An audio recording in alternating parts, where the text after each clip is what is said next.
You will be for me a kingdom of priests and a holy nation. This is a wonderful aspiration that God had for Israel.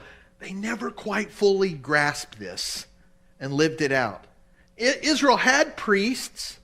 They had the Levites, who were the priests who served, and they ministered to the people, and they pointed to God. That's the role of a priest, right? To point the people toward God and offer the sacrifice and those kind of things.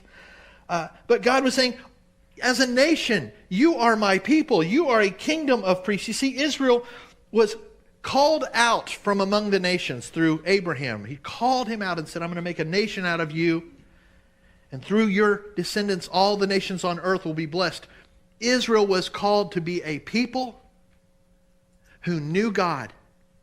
They knew Him. They knew His promises. They'd experienced His faithfulness and His love and His kindness and His deliverance in their life.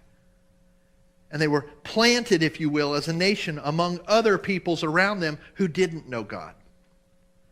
So it was like a covert operation, if you will. God established His kingdom among people who didn't know Him. And the mission of God's people, Israel, was to shine for God. Was to be a kingdom of priests. To say to the nations around them, God is so good. God is so powerful. God has delivered us. God is gracious and good to all who will turn to Him. They were to be a light to the nations around them and draw people unto His goodness.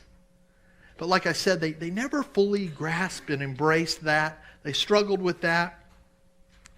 And so God sent Christ to fulfill what was lacking in the old covenant because of our own weakness. And Jesus paid the price for the brokenness in our nature and for our sin. And He established a new covenant, paid for with His own blood. And then He called a people to Himself, and He's been calling a people to Himself ever since the establishment of that. And as His people, 1 Peter chapter 2, verse 9, listen to what Peter writes to Christians. I hope that you'll be struck by how similar this is to God's original plan with Israel. Listen to what Peter says about us who are followers of Christ today. He says, but you are a chosen people.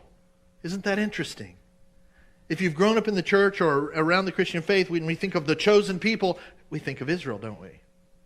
But Peter here says, that's us. That's we who are in Christ. Paul speaks of the church as being spiritual Israel. We are the fulfillment of that. We are His people. We've been grafted in. We've been included, adopted, brought into the family through faith in Jesus. So you, all who are in Christ, you're a chosen people. Look at this. You're a royal priesthood.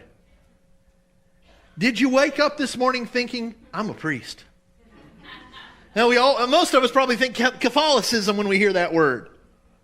But that's not what he's getting at here at all. You're a sanctified, set apart representative for God. With God's Spirit living in you, and wherever you go, you are a minister of Christ. You represent His grace and His goodness, and you point people to God with your life and your words and your deeds and all that we do.